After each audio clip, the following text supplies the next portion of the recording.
Good evening, everyone, and welcome to the April 20th edition of ETV News. I'm Kaylee Roberts. And I'm Nicholas Walsh. Thank you for joining us. One of Eastern's most popular events, goat cuddling therapy, happened this past Sunday.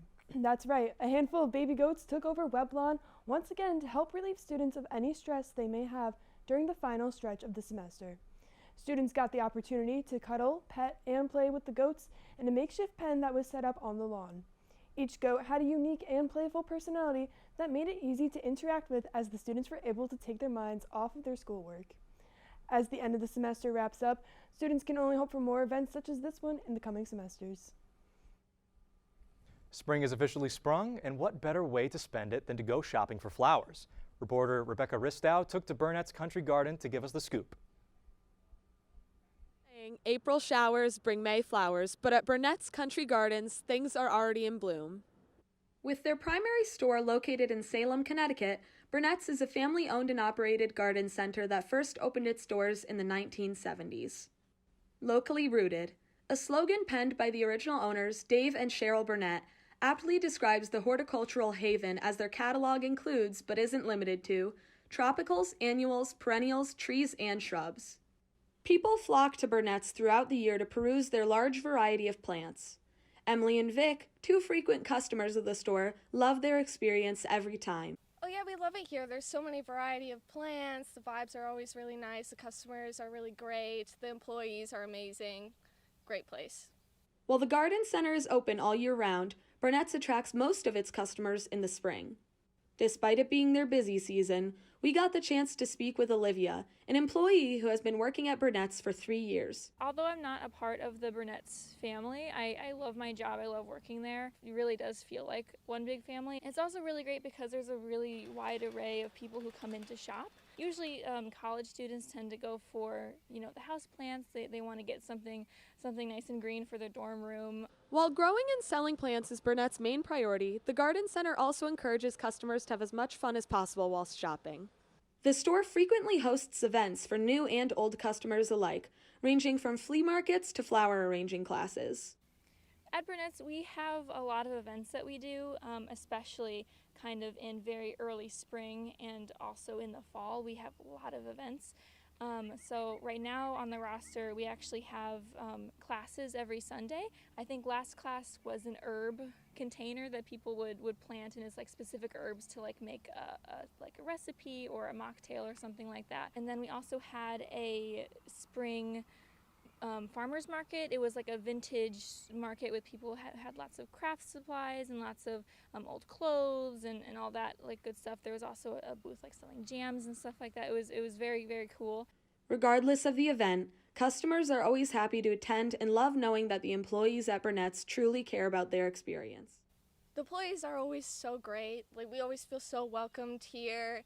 They're always so kind and so helpful. They're always going around making sure that we know what we're trying to get and helping us get what we need. And it's just great. It feels like a family here. Burnett's is open every day from 9 a.m. to 6 p.m. and has much more in bloom for the rest of the season. Rebecca Ristow, Eastern Connecticut State University. Thanks, Rebecca. Be sure to check out Burnett's Country Garden down in Salem, Connecticut. With Eastern's Diversity Appreciation Week in full swing, students were treated to a speech from Connecticut State Treasurer Eric Russell. Russell, who took to campus this past Monday at noon in the Student Center Theater, as the first openly gay elected state treasurer in Connecticut's history, Russell took the opportunity to speak about the importance of equity, diversity, and inclusion in every facet of our lives, as well as other important issues that he has tackled both before and during his tenure in office. He also shared his passion for social justice and fielded a variety of questions from attendees. If you're looking to catch any more of Eastern's events celebrating diversity on our campus and beyond, be sure to check out the Disability is Diversity Table event tomorrow at noon in the Science Center lobby. This past Monday night, CAB invited guitarist Noah Richardson, an indie pop guitarist based out of Philadelphia, to stop by the Student Center and play a mix of original songs and crowd suggestions. CAB also provided sweet treats and cool refreshments for all who stopped by. Richardson is the most recent artist to visit as part of CAB's Music Lounge event series. If this event piqued your interest but you were unable to make it last Monday, don't worry. There are plenty more performances to come. The The next artist will be musician Matt Jackson, who will be performing in the Student Center lobby on Saturday, April 22nd from noon to 2 p.m. As always, be sure to follow Cab Eastern on Instagram for updates on all future events. With the month of May approaching quickly, seniors are working hard during their last few weeks of classes before graduation. ETV Director and graduating senior Lexi Nimitz takes to campus to find out why seniors are excited to start this new chapter in their lives. What's up, Eastern? With just about 30 days until graduation, I talked to senior students about why they're excited to graduate. Let's take a look. Why are you excited to graduate? I'm excited to graduate because I've learned different skills and I've met so many great connections at Eastern, and I'm excited to take what I've learned and use it in my career and just grow as a person, grow in the field of communication, and just work hard with what I've learned at Eastern. Because it's been an amazing time here at Eastern. I've had amazing just experience with my friends, everything that they've had to offer, and it's just great memories I'm able to look back on at this point. Well, I put a lot of time and money into this, and I'm just ready to be done. It's been a long 4 years, and I'm really excited to get out into the world. So I can start doing what I actually want to do. I'm going to go into the U.S. Marine Corps, so I'm excited for that. I'm excited to graduate because I'm excited to be on my own and kind of start my new adventure in this world, but I'm a little not excited to graduate because I've been here for 4 years, and it's weird to move on. But I think overall, I would say it's just weird, but yeah. It certainly seems like these senior warriors are eager to graduate, and for plenty of good reasons. While I'll certainly miss this beautiful campus, I'm also eager to graduate and start a new chapter. For more information about commencement, visit the commencement page on Eastern's website. For ETV News, I'm Lexi Nimitz, sending it back to the studio. Up next, Emily Madden joins us for this week's One-on-One. Don't go anywhere.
Here you go.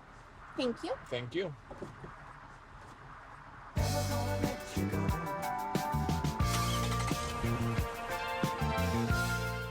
I don't think that many kids in my son's school even do it. Get your head out of the cloud. Talk to your kid about vaping. Visit talkaboutvaping.org.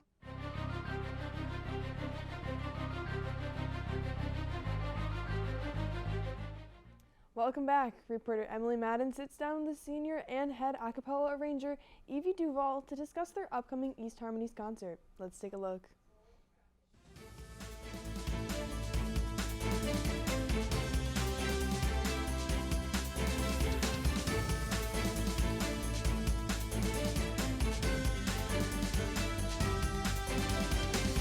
Welcome to The One-on-One.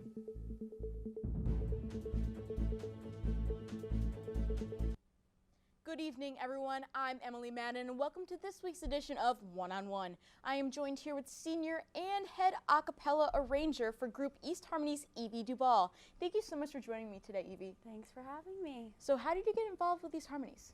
Okay, so I've been in the group and since I was a freshman, so 4 years, that's crazy. But I did music and theater and whatnot all throughout high school. So when I first got here, I didn't have time in my schedule for chorus or the regular chorus classes here. So I saw that there was an a cappella group at the Student Center fair, decided to audition, got in, loved it, never left. So what is your role in the club? So this semester, this year, I've been head arranger. There's 3 seniors in the group. The other 2, who I love, have been in the group with me since we were all freshmen. They're co-directors, and I arrange all the music. So I pretty much listen to the songs that we want to do, and then I pitch perfectify it and just come up with all the little things in the background, and yeah, that's what I do. So That's awesome. I wish I could do that. So I hear your group has an upcoming concert. What do we have to look forward to? Like, can you give us like a little sneak peek of some of the songs, or? Well, not to make my entire life be about Pitch Perfect, because sometimes it feels like it, but we are doing Troublemakers finale from Pitch Perfect, but we're doing a lot of different songs, and this semester in particular, we have, I think 13 or 14 songs, which is like double the amount that we've had before. We've been really working in rehearsals, and we just have a lot of different variety of things, but a lot of songs that people know, but like we've made them in our own with a twist, and I think it's really fun, and a lot of people would like it. So That's awesome. And lastly, why should Eastern students think about joining a cappella? Like, what is so special about it? I think, like anything else, when you find your niche, you find the thing you love, it's so much fun to get involved with a group of people and do it with them, because you become like a family. Like I said, like it was one of the first things that I joined when I got here. Didn't know anyone. I'm from Vermont, so I was like, hello, people of Connecticut. I don't know who you are, but here I am. But you know, you join, and it's just a bunch of different people coming from a bunch of different places. The group is very diverse, all different like classes, ages, and just like you become a family, and everyone loves what they're doing, and it becomes one big collaborative project that everyone's just passionate about. So it's always just like what I look forward to, you know? That is so awesome. I love to hear all about it. Well, thank you for tuning in to this edition of One on One, and thank you for joining me in the studio today, Evie. Of course. The concert is Thursday, April 27th. Doors open at 7, and the show starts at 7:30 in the FIAC Concert Hall. Admission is free, so make sure you come and support Evie and her friends.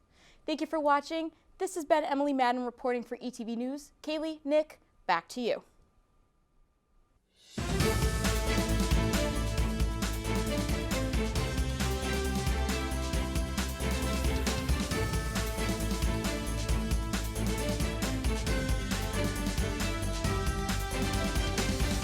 Thank you for tuning in to this week's edition of The One-on-One. Thank you, Emily. Up next, gas prices on the rise, a political controversy, and a beloved Broadway show closes its doors.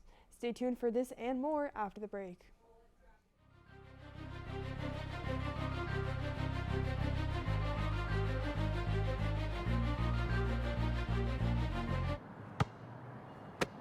Bring it.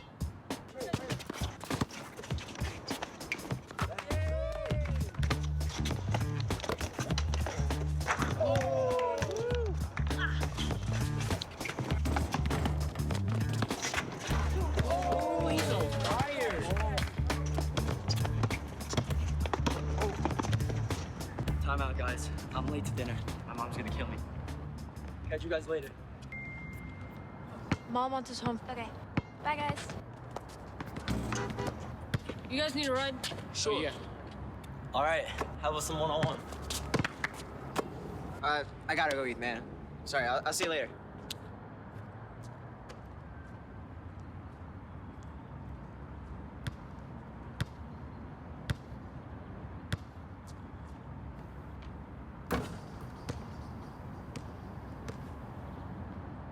Hey, Bobo, do trees tell each other stories? I'm sorry. I'm afraid I don't know that. Hey, why don't we go find out? Listen. Can birds draw pictures? I don't have an answer for that. Dad, do stars visit their friends? Look!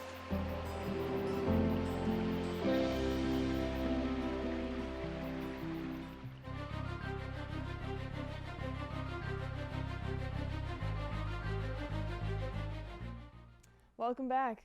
Production of the Alec Baldwin movie Rust was just resumed today in Montana. The controversial film had stopped filming back in 2021 after the death of cinematographer Halyana Hutchins. Hutchins died after an incident surrounding a prop gun shooting occurred on the film's New Mexico set. Baldwin and armorer Hannah Gutierrez Reed are now facing involuntary manslaughter charges. Baldwin and Gutierrez-Reed have both pled not guilty. This film is set to be completed due to a settlement agreed by both parties involved.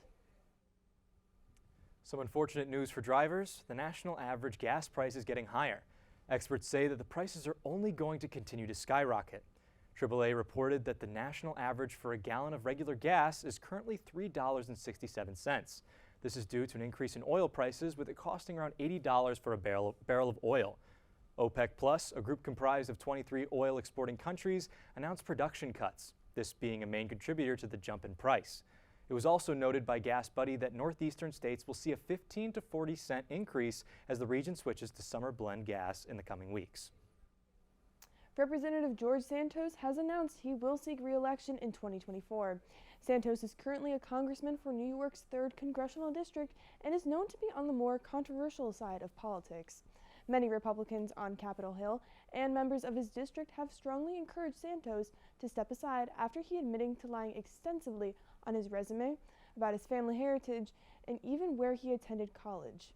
There are now even federal and local investigations looking into his finances. Many senior Republican members of Congress have informed their party that Santos will not be the nominee for his seat. Nonetheless, Santos has announced to continue on with his candidacy. 84-year-old Andrew Lester is now facing felony charges after opening fire on a black teenager in Kansas City, Missouri. 16-year-old Ralph Yarl was shot by Lester on April 13th after he rang his doorbell. Yarl, who is now recovering from gunshot wounds, says he went to the wrong house by accident when going to pick up his younger brothers. Lester was initially arrested but then released just 2 hours later. This past Tuesday, the homeowner turned himself into the authorities. This shooting has sparked outrage within the community, resulting in Lester's house being targeted with eggs and graffiti. A Twilight television series is in the works. The TV series, based on the fantasy romance novels, is reportedly in early development at Lionsgate TV. Author Stephanie Meyer, who is expected to be involved in the series, published the first ever Twilight novel in 2005, followed by 3 more through 2008. More than 100 million copies of the books have been sold worldwide. They were even adapted into a hugely popular 5-movie franchise that became known as the Twilight Saga. The movies combined went on to gross over $1 billion. No other details about how the books will be adapted for TV were available. A Lionsgate spokesperson declined to comment. After 35 years, Broadway's longest-running show has officially come to an end. Phantom of the Opera, composed by Andrew Lloyd Webber, ran for nearly 14,000 performances. The show returned after being closed during the COVID-19 pandemic, but when it came back, the running costs approached $1 million a week. With this being said, the Broadway play wouldn't gross enough to offset those costs, causing the curtain to close forever. New York City honored the show and congratulated Webber on his work by giving him a key to the city last week. Coming up, Fernando Geronimo joins us in studio to give us an update on Eastern Athletics. Don't go anywhere.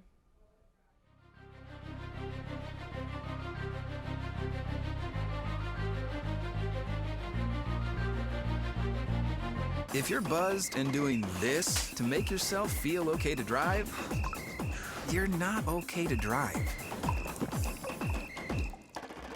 Hi, I'm Smokey Bear, and I made an assistant to help you out, because only you can prevent wildfires. Hey, Assistant Smokey Bear. Call me Papa Bear, because I'm grilling up dinner.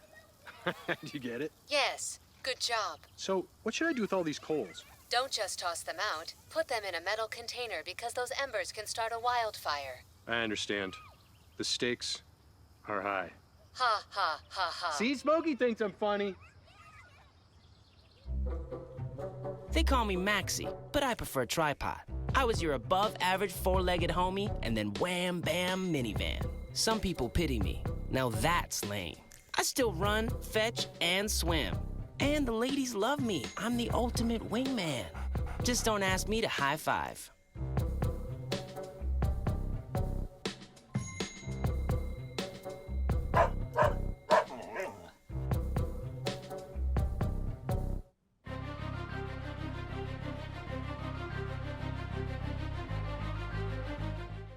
Thanks for sticking with us.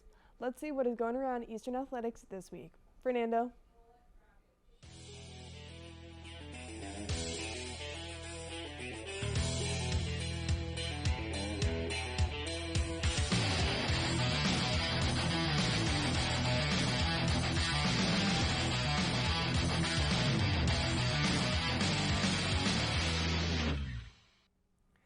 Thanks, guys. Eastern Athletics went 13-1 since we last spoke on Thursday.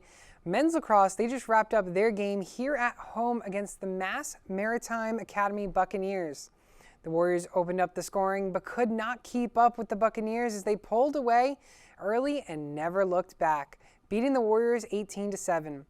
Warriors' next game will be at this Saturday at 1 p.m. as they travel to UMass Boston to take on the Beacons in a Little East Conference matchup. Men's and women's track and field had their Connecticut College Sylphin Invitational last Saturday. Both teams finished top 10, with the men's team finishing 6th out of 20 teams and the women's team placing 10th out of 21 teams. 4 individuals combined for the women's 32 points. That included Wendy Stewart with 23, Alyssa Sirianni with 6, Mackenzie Dunn with 2, and Shannon Burby with 1. As for the men's team, 6 individuals combined for the team's 50 points. Those included Adam Schimmelfennig with 15, Aiden Hennessy with 10, Kato Yasuda with 9, Corey Bill and Ryan Skoda with 6, and finally Connor Hennessy with 4. Their next meet will be tomorrow at noon here at the Mansfield Sports Complex for the Bonnie Edmondson Classic. As for baseball, they're undefeated since we last spoke last week as they swept the University of Southern Maine last Saturday in a doubleheader. They also beat the Owls of Keene State in 8 innings 11-0 on Tuesday and beating Manhattanville College 11-4 yesterday.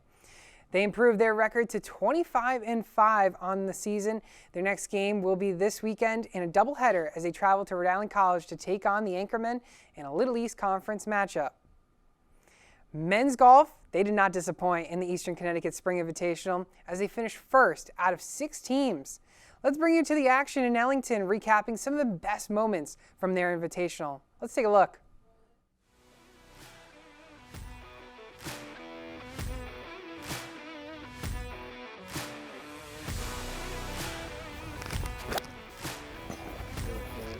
Take it one.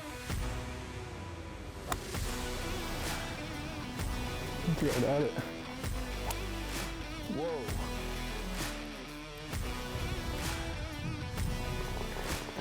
Thanks.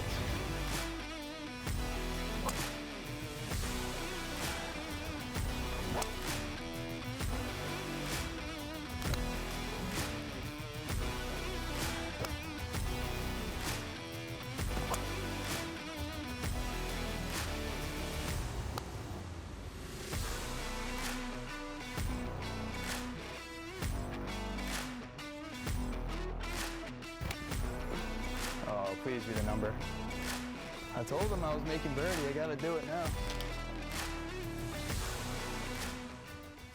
They have now won back-to-back invitationals and will look to bring that momentum to Roger Williams University Invitational on Sunday with the first ball teeing off at noon. Softball are currently on a 10-game winning streak as they swept the Spartans of Castleton University, the Owls of Keene State, and the Black Bears of the U.S. Coast Guard Academy. They've outscored their opponents 63-19 in those last 10 games, improving their record to 18-8 on the season. Women's lacrosse took on the Anchorwomen of Rhode Island College on Tuesday as they look to get back to 500 in the LEC standings. In the first, Kaylee Drobish, she opens up the scoring for herself in the first with the second goal of the game. 2-0, they lead against Rhode Island College. Then going on later on 4-0, Ventresca goes over to Drobish. Drobish does it again. She'll score another one, make that now 5-0 as the Warriors' lead continues to grow.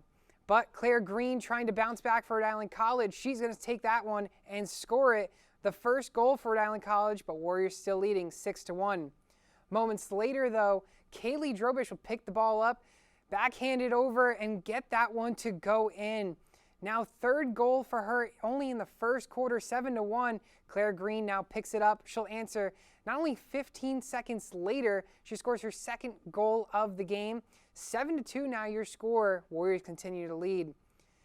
Drobish not done yet. She's showcasing her talent in the first quarter.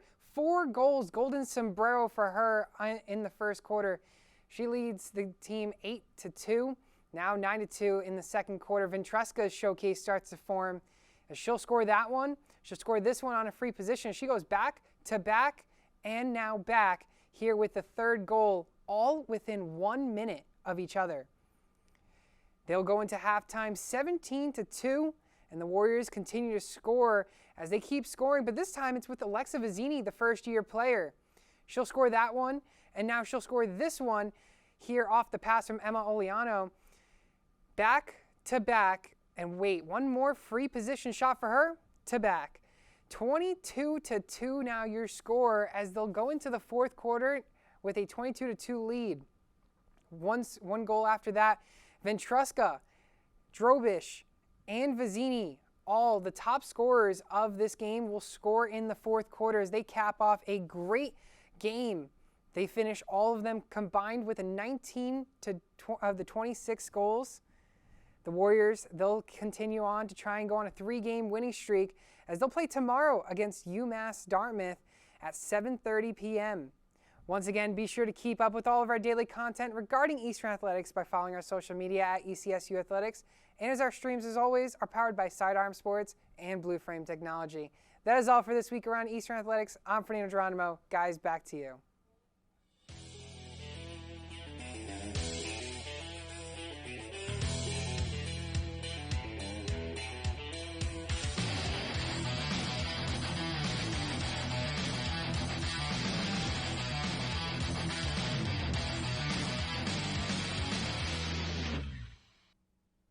Thanks for the update, Fernando.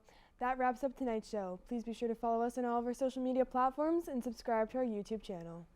From Director Lexi Nimitz, producer Kaylee Roberts, and the entire ETV News staff, thank you for watching. Once again, I'm Nicholas Walsh. And I'm Kaylee Roberts. We'll see you next week, Eastern.